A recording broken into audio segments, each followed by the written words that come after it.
નમસ્કાર વાલા દર્શક મિત્રો, જય હિન્દ, જય ભારત. આપ સૌનું સ્વાગત છે આપણી પોતાની યુટ્યુબ ચેનલ પેન્શન ગુજરાતમાં. તો મિત્રો, આજનો વિષય ખૂબ જ મહત્વનો છે અને ખાસ કરીને આપણા વડીલ નાગરિકો અને પેન્શનર મિત્રો માટે તો આ માહિતી જાણવી અત્યંત અને ખૂબ જ મહત્વપૂર્ણ છે. તો મિત્રો, આજકાલ સોશિયલ મીડિયા અને વિવિધ અહેવાલોમાં એક મોટી ચર્ચા ચાલી રહી છે કે 2026માં વરિષ્ઠ નાગરિકોને દર મહિને ₹9,000 સુધીનું પેન્શન મળશે અને તે પણ માત્ર 2 મિનિટની સરળ પ્રક્રિયા દ્વારા. તો મિત્રો, શું આ દાવો સંપૂર્ણ સાચો છે? શું દરેક વડીલને ₹9,000 મળશે? તેની પાત્રતા શું છે?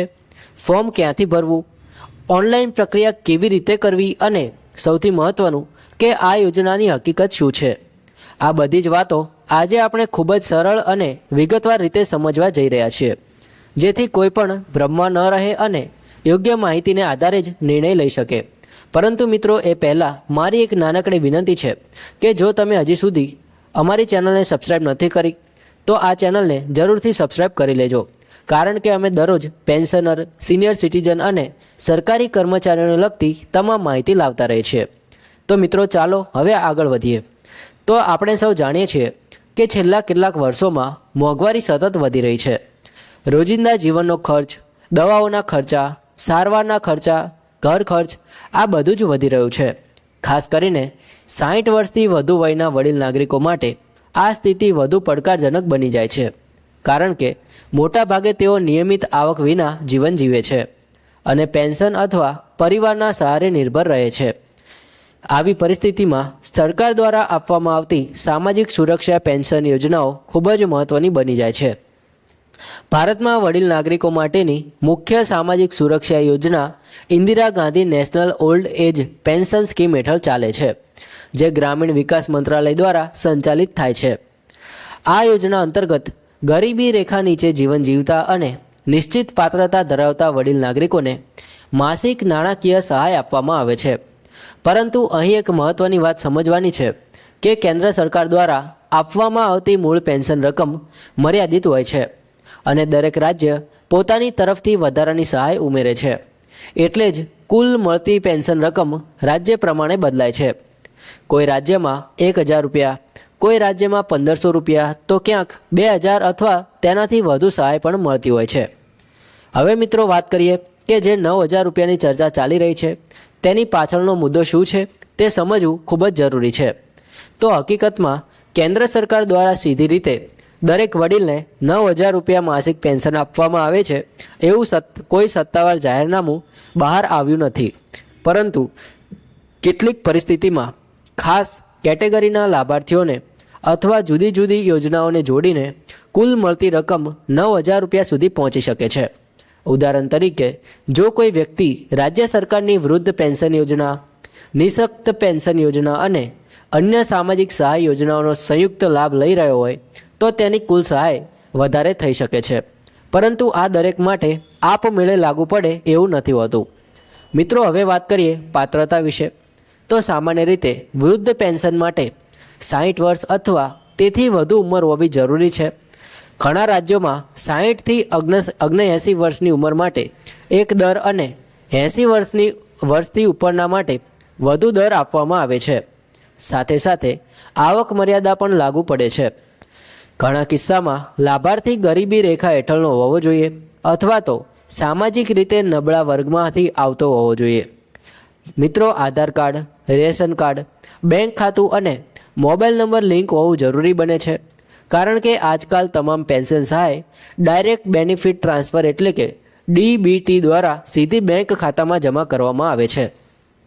જો કોઈ વડીલ નાગરિક પેન્શન માટે અરજી કરવા માગે છે તો તે પોતાના ગામની ગ્રામ પંચાયત કચેરી, તાલુકા કચેરી અથવા શહેરમાં હોય તો નગરપાલિકા કચેરીનો સંપર્ક કરી શકે છે. ઘણા રાજ્યોમાં હવે ઓનલાઈન અરજી કરવાની પણ સુવિધા ઉપલબ્ધ છે. રાજ્ય સરકારની સત્તાવાર પોર્ટલ પર જઈને જરૂરી દસ્તાવેજો અપલોડ કરીને અરજી કરી શકાય છે. અને મિત્રો, અરજી કર્યા પછી તેની ચકાસણી પ્રક્રિયા થાય છે અને પાત્રતા મુજબ મંજૂરી આપવામાં આવે છે. ત્યારબાદ પેન્શનની રકમ નિયમિત રીતે ખાતામાં જમા થવા લાગે છે. મિત્રો, અહીં એક મહત્ત્વપૂર્ણ ચેતવણી પણ આપવી જરૂરી છે કે સોશિયલ મીડિયા પર ઘણીવાર ખોટી માહિતી ફેલાતી હોય છે કે જેમ કે 2 મિનિટમાં 9,000 રૂપિયા મેળવો જેવા આકર્ષક સંદેશાઓ લોકોને લલચાવે છે, પરંતુ કોઈ પણ સત્તાવાર જાહેરાત વિના આવા દાવા પર તરત વિશ્વાસ કરવો યોગ્ય નથી.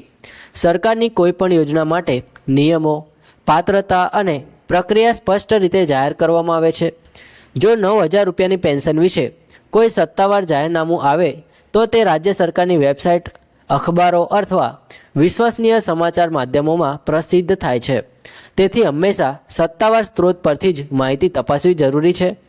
વધુમાં જોઈએ મિત્રો તો વરિષ્ઠ નાગરિકો માટે માત્ર પેન્શન જ પૂરતું નથી, પરંતુ અન્ય અનેક લાભો પણ ઉપલબ્ધ હોય છે. જેમ કે આરોગ્ય યોજનાઓ હેઠળ મફત અથવા સબસિડી સારવાર, સરકારી હોસ્પિટલો અને કેટલીક ખાનગી હોસ્પિટલો હેઠળ કેશલેસ સારવારની સુવિધા, રેલવે અને બસ ભાડાની છૂટ, આવકવેરામાં રાહત વગેરે પ્રકારની સહાય હોય છે.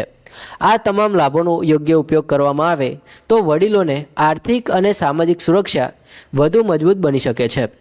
મિત્રો, 2026ને ધ્યાનમાં રાખીને ઘણી ચર્ચાઓ ચાલી રહી છે કે મોંઘવારીને ધ્યાનમાં લઈને પેન્શન રકમમાં વધારો કરવો જોઈએ. વિવિધ સંસ્થાઓ અને વડીલોના સંગઠનો દ્વારા સરકાર સમક્ષ માંગ ઉઠાવવામાં આવી રહી છે કે હાલની પેન્શન રકમ જીવન જીવવા માટે પૂરતી નથી.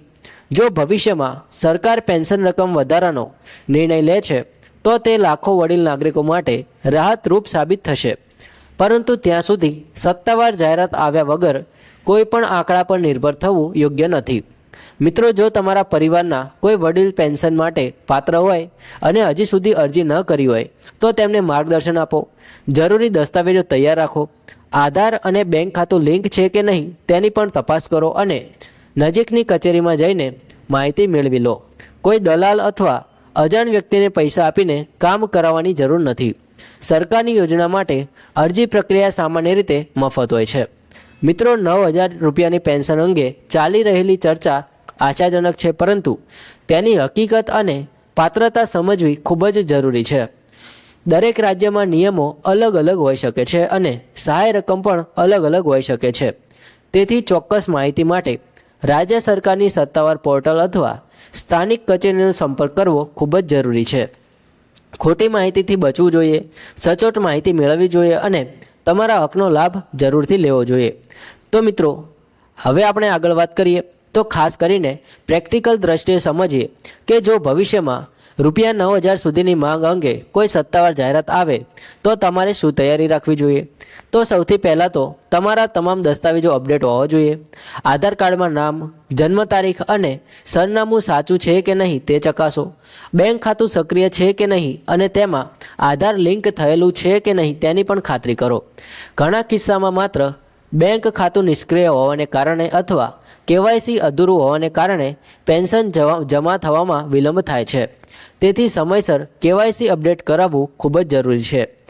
મિત્રો, બીજી મહત્ત્વની વાત એ છે કે ઘણી વખત લોકો એકથી વધુ યોજનાઓ માટે પાત્ર હોવા છતાં પણ અજાણ રહે છે.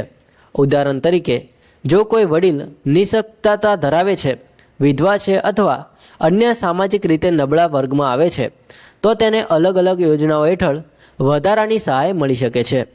તેથી ગ્રામ પંચાયત, તાલુકા કચેરી અથવા શહેરની નગરપાલિકામાં કચેરીમાં જઈને તમામ ઉપલબ્ધ યોજનાઓની માહિતી લેવી જોઈએ.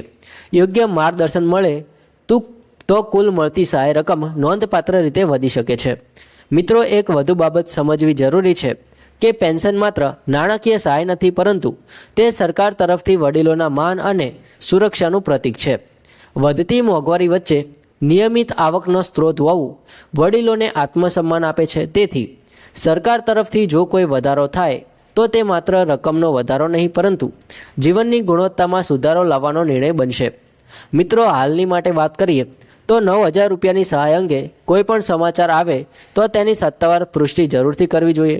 રાજ્ય સરકારની વેબસાઇટ, જિલ્લા કચેરી અથવા વિશ્વસનીય સમાચાર માધ્યમો પરથી જ માહિતી મેળવવી જોઈએ. ખોટી લિંક્સ અથવા તો અજાણ ફોન કોલ્સથી સાવચેત રહેવું જોઈએ. કોઈ પણ વ્યક્તિ જો એમ કહે કે 2 મિનિટમાં પેન્શન મંજૂર કરવાની વાત કરીને પૈસા માગે તો તે ચોક્કસપણે ઠગાઈ હોઈ શકે છે.